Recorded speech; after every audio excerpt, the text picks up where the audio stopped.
तो साथियों, रशिया और यूक्रेन वॉर के बीच में काफ़ी ज़्यादा मार्केट में वॉलेटिलिटी हमें देखने को मिली। एक बियर फेज भी हमें देखने को मिला जिसने आईपीओ में एक फिर से पॉज लगा दिया था, लेकिन सिरमा एसजीएस ने उस पॉज को हटा दिया है। कंपनी यहाँ पर इलेक्ट्रॉनिक मैन्युफैक्चरिंग डिज़ाइन के थीम पर कार्य करती है, मेक इन इंडिया का थीम है। और दोस्तों, जब इस इंडस्ट्री की बात आती है तो मैं आपसे जानना चाहूँगा कि इस इंडस्ट्री का मार्केट लीडर कौन है। कमेंट सेक्शन में कमेंट करके बताइए, देखते हैं कितने लोगों को पता है, और इसका जो सही जवाब है वो आपको इस वीडियो के बीच में ज़रूर मिल जाएगा।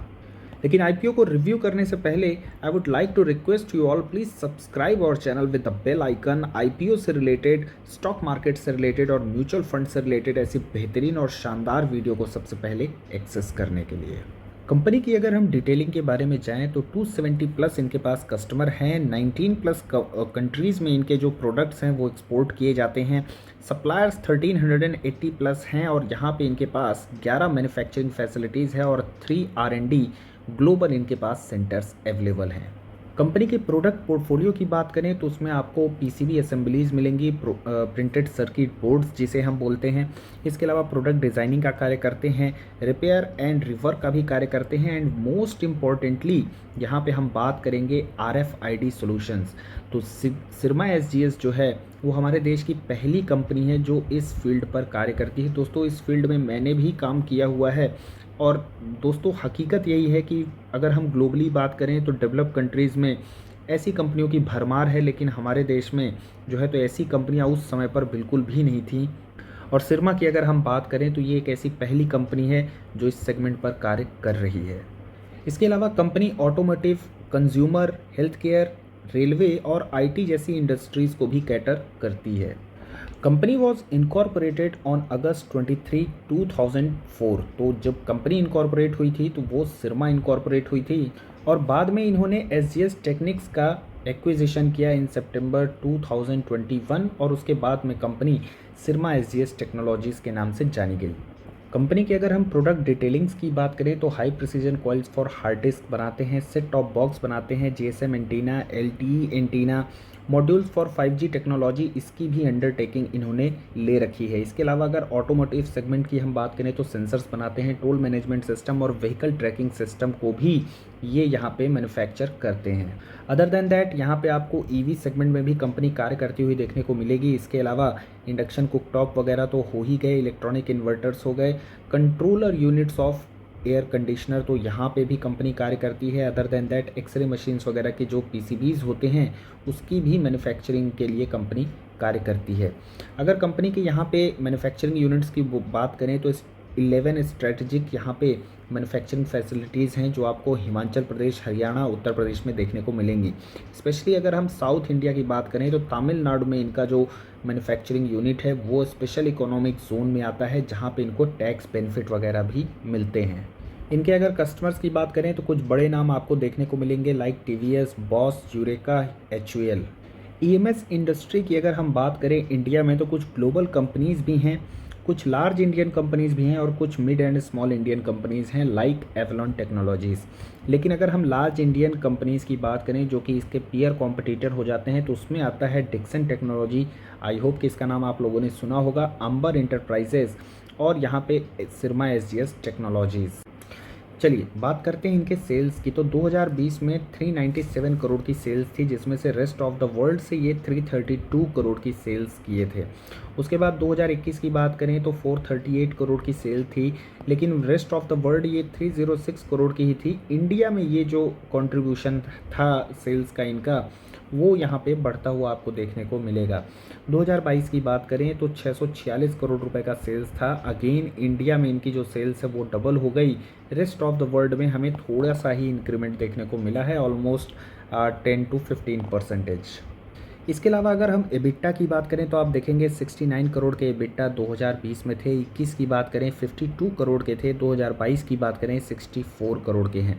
तो यहाँ एबिटा में भी हमें उतना ज़्यादा कुछ ग्रोथ देखने को नहीं मिला, और जिस तरीके से आप देखेंगे सेल्स यहाँ पे ग्रो किए हैं और उसके बाद एबिटा में वो ग्रोथ देखने को नहीं मिले, तो डेफिनेटली कंपनी के मार्जिन्स जो हैं डिक्लाइन होते हुए आपको देखने को मिलेंगे। आप देखिए 17% के एबिटा मार्जिन थे 2020 में, उसके बाद 12%, और अभी की अगर हम बात करें तो 10% के एबिटा मार्जिन कंपनी के देखने को मिल रहे हैं।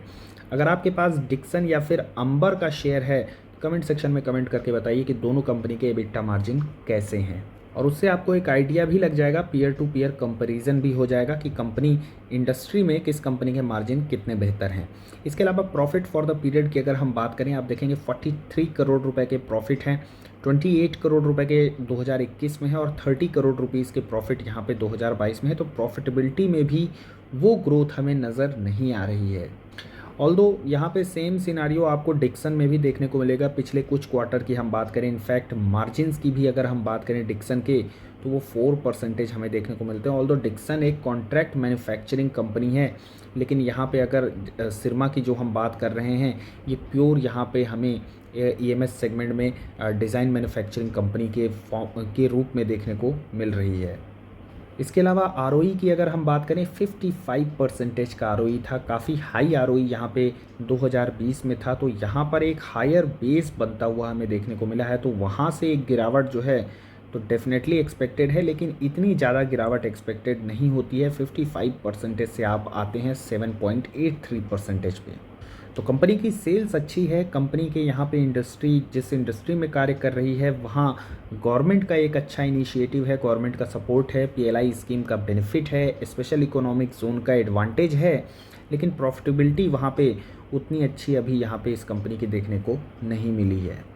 अब अगर यहाँ पे हम पीयर कंपैरिजन करें, तो आप देखेंगे भारत एफआईएच यहाँ पे इसके कॉम्पिटिटर देखने को मिलेंगे, डिक्सन देखने को मिलेंगे, अंबर देखने को मिलेंगे, और ये सारी कंपनियां अगर ईएमएस सेगमेंट की हम बात करें तो काफ़ी ज़्यादा डाइवर्सिफाइड हैं। हर सेगमेंट में आपको कार्य करती हुई देखने को मिलेंगे, और हर कंपनी के पास एक अपॉर्चुनिटी भी है कि वो अदर सेगमेंट में भी अपना यहाँ पे जो है तो एक्सपेंशन कर सकती हैं।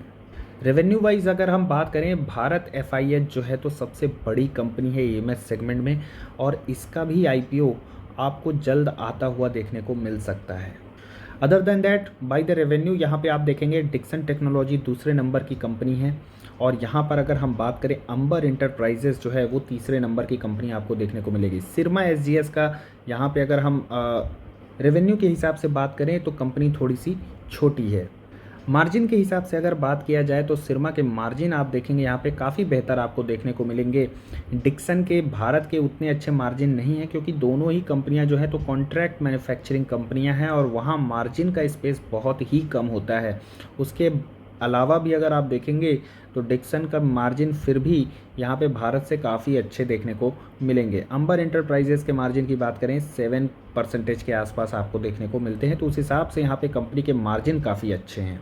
अब बात कर लेते हैं यहाँ पे वैल्यूएशन की। तो भारत एफआईएच ऑल्दो यहाँ पे लिस्टेड नहीं है, लिस्टेड कंपनियाँ आपको दो देखने को मिलेंगी, डिक्सन और अंबर, और दोनों का ही वैल्यूएशन अगर आप देखेंगे तो वहाँ पे आपको थोड़ा हाई देखने को मिलेगा। डिक्सन अभी काफ़ी ज़्यादा करेक्ट हुआ है, स्टिल उसका जो पी है अभी भी 100 के ऊपर हमें देखने को मिल रहा है। लेकिन यहाँ पे अगर हम सिरमा के पी की बात करें तो कंपनी का जो प्राइस है लगभग 220 रुपये का यहाँ पे कट ऑफ प्राइस है, और अगर इसके ईपीएस से डिवाइड किया जाए, डाइल्यूटेड ईपीएस 5.17, तो ये लगभग 42 के अप्रॉक्स आता है। तो यहाँ पे इसके जो पी होंगे 42 होंगे अभी प्री आईपीओ की अगर हम बात करें तो। Another important parameter debt, equity and reserve. तो पहले यहाँ पे डेट की बात कर लें। आप देखेंगे डेट जो है वो ईयर ऑन ईयर बढ़ा है, लेकिन अगर डेट टू इक्विटी रेशियो की बात किया जाए तो यहाँ पे कंपनी के debt to equity ratio improve हुए हैं। अदर देन दैट, रिजर्व्स की अगर हम बात करें तो रिजर्व भी यहाँ पे 4 टाइम्स हो गया है अगर आप देखेंगे 2020 के कंपेरिजन में 2022 पे। कंपनी के आईपीओ का जो पर्पज़ है वो यहाँ पे फ्रेश इशू आ रहा है लगभग 766 करोड़ रुपए का, जिससे कंपनी यहाँ पे कुछ कैपेक्स करना चाह रही है, एंड अदर देन दैट कुछ यहाँ पे ओएफएस है जो कि जनरल कॉरपोरेट पर्पज़ के लिए है। प्राइस बैंड की बात करें 220 का यहाँ पे कट ऑफ है, अगर यहाँ पे आप अप्लाई करेंगे तो ही आपको ये आईपीओ मिलेगा। आईपीओ ऑलरेडी ओपन हो चुका है 12 अगस्त को, और इसकी जो क्लोजिंग होगी वो 18 अगस्त को होगी। 23 अगस्त को यहाँ पे अलॉटमेंट होगा, उसके बाद 24 अगस्त को जिनको नहीं मिला है उनके रिफंड हो जाएंगे। ट्रेडिंग 26 अगस्त से यहाँ पे स्टार्ट होने वाली है। कोटा की अगर हम बात करें, QIB 50% है, NII 15% है, कंपनी प्रॉफिटेबल है, इसलिए रिटेल के लिए यहाँ पे कोटा 35% का है। प्री इशू की अगर बात किया जाए तो प्रमोटर की होल्डिंग 57% रहेगी। पोस्ट इशू यहाँ पे घट करके 43%, ऑलमोस्ट 44% हो जाएगी। D1 की अगर हम बात करें तो रिटेलर्स ने यहाँ पे 0.73% यहाँ पे जो रिटेलर का कोटा है वो भरा हुआ है। HNIs की बात करें 0.14 है और QIB की तरफ से अभी कोई यहाँ पे रिस्पॉन्स नहीं आया है। ग्रे मार्केट प्रीमियम की बात करें तो 15 का यहाँ पे चल रहा है। Latest grey market premium update आपको टेलीग्राम चैनल पे मिल जाएगी। एंकर इन्वेस्टर बुक की बात करें तो कुछ अच्छे नाम आपको देखने को मिलेंगे, लाइक नोमुरा देखने को मिलेगा, टाटा म्यूचुअल फंड देखने को मिलेंगे, एबेकस देखने को मिलते हैं। अब बात करते हैं यहाँ पे मेरे व्यू के बारे में। तो देखिए कंपनी क्या है, छोटी कंपनी है, ग्रोथ के यहाँ पे अपॉर्चुनिटी काफ़ी ज़्यादा है और उसमें भी कंपनी जब कैपेक्स कर रही हो तो ग्रोथ के चांसेस काफ़ी ज़्यादा हो जाते हैं। देखिए अगर हम कोई भी कंपनी कैपेक्स करती है, मार्केट शेयर की अगर हम बात करें बाय द रेवेन्यू अगर देखा जाए तो लगभग कितना 1% के आसपास होगा इस कंपनी का। फॉर एग्जांपल के लिए मान लेते हैं, अभी मैं कोई ज़रूरी नहीं है कि एक ही परसेंटेज है, जस्ट बाय द रेवेन्यू मैं गेस कर रहा हूँ। जहाँ 10,000 के भारत FIH के हैं, 4,000 डिक्सन के हैं, इस कंपनी के पास लगभग 800 करोड़ का रेवेन्यू है। तो अज्यूम कर लेते हैं ऐसे कि 1% के आसपास होगा अगर, तो वहाँ से अगर कंपनी कैपेक्स करती है तो इसके मार्केट शेयर के भी बढ़ने के चांसेस हो जाएंगे। मान लीजिए 2% हो जाता है तो आप देखिए रेवेन्यू में कितनी ग्रोथ आएगी, इनके प्रॉफिटेबिलिटी में कितनी ग्रोथ आएगी और अपॉर्चुनिटी बहुत ज़्यादा है वहाँ पर। प्लस अगर इस इंडस्ट्री की बात किया जाए तो यहाँ पे टेलविंड्स हैं, गवर्नमेंट का इनिशिएटिव है, मेक इन इंडिया का एडवांटेज है, यहाँ पे PLI स्कीम का भी बेनिफिट है।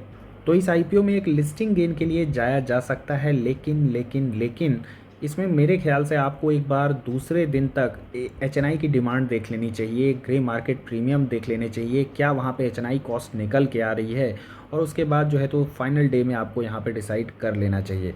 फिलहाल मुझे लगता है 99% चांसेस हैं कि for the listing gain purpose आप इसमें जा सकते हैं। बाकी फाइनल डिसीजन जो है टेलीग्राम चैनल में मैं आपको अपडेट करके बता दूंगा, you should go for it और नॉट।